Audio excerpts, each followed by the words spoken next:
Assalamualaikum warahmatullahi wabarakatuh. Kembali lagi dengan gua di JS Team.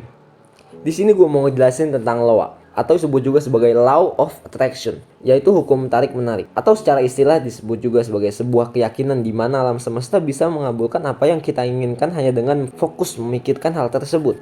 Pasti kita mikir kalau mana bisa pikiran bisa mengabulkan apa yang kita inginkan. Sudah banyak kontra mengenai teori ini. Ada yang percaya, ada juga yang nggak percaya. Kalau gue sendiri percaya. Mau tahu kenapa? Tonton video ini sampai habis.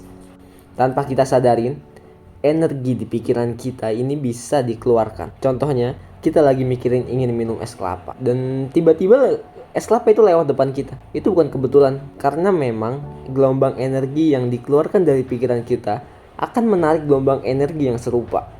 Makanya Law of Attraction dinamakan hukum tarik menarik. Selain energi yang dikeluarkan dari pikiran kita dan memunculkan energi yang serupa dari yang lain, Law of Attraction ini bisa juga mengabulkan apa yang kita inginkan. Kalau kita fokus dan terus memikirkan apa yang kita inginkan tanpa kita sadari, tubuh kita akan berusaha untuk mewujudkannya, mewujudkan hal tersebut. Dan apa yang kita pikirkan akan jadi kenyataan. Jadi, jika kita misal mikir kalau diri kita ini bodoh atau ngerasa diri kita ini pintar, maka hal itu akan jadi kenyataan gitu. Menurut psikologi di 1%, ketika kita percaya dengan masa depan di pikiran kita, secara nggak langsung, apa yang akan kita lakukan sehari-hari akan mengaruh ke tujuan tersebut. Makanya, selama ini hasil dari apa yang kita udah lakuin sebenarnya terjadi karena sebelumnya kita banyak memikirkannya. Apakah sampai sini kalian paham? Kalau kalian masih belum paham, intinya teori LOA atau Law of Attraction menerangkan kalau semua yang kita lakuin itu berasal dari pikiran kita. Kita berpikir positif, seperti bisa dalam hal programmer misalnya, maka kita akan fokus ke hal tersebut. Maka alam akan menyelaraskan yang kita lakukan sehari-hari.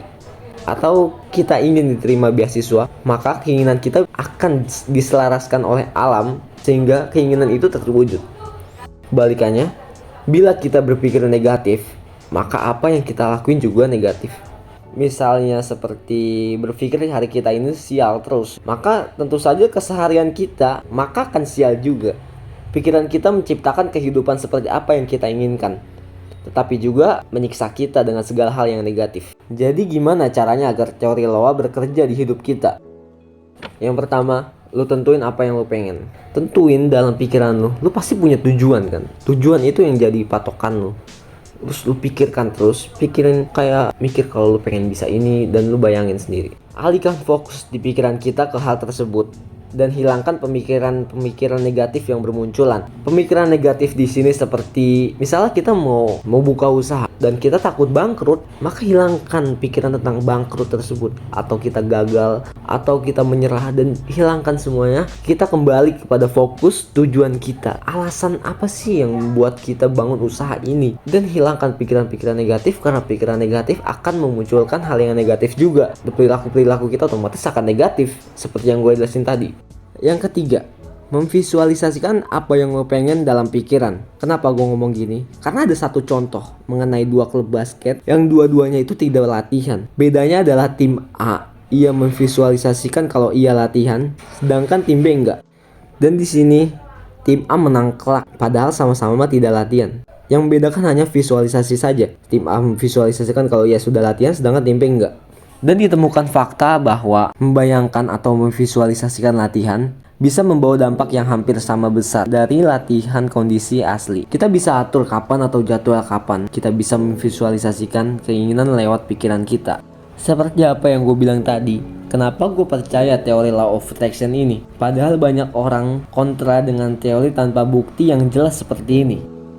Kalian pasti punya Tuhan kan? Oke, dalam 3 poin LOA yang sudah dijelaskan tadi, kita harus pertama, meminta, kedua, percaya, dan ketiga, menerima. Dari 3 poin di atas, semua itu adalah salah satu bagian dari LOA. Karena LOA bisa diaplikasikan ke dalam doa. Pertama, percaya. Semakin kita percaya dengan terkabulnya keinginan tersebut, maka kemungkinan keinginan kita bisa tercapai sudah 99%. Kecuali jika di tengah jalan kita ke-distress dengan keinginan lain, atau ada hal-hal negatif yang membatasi sehingga fokus kita teralihkan.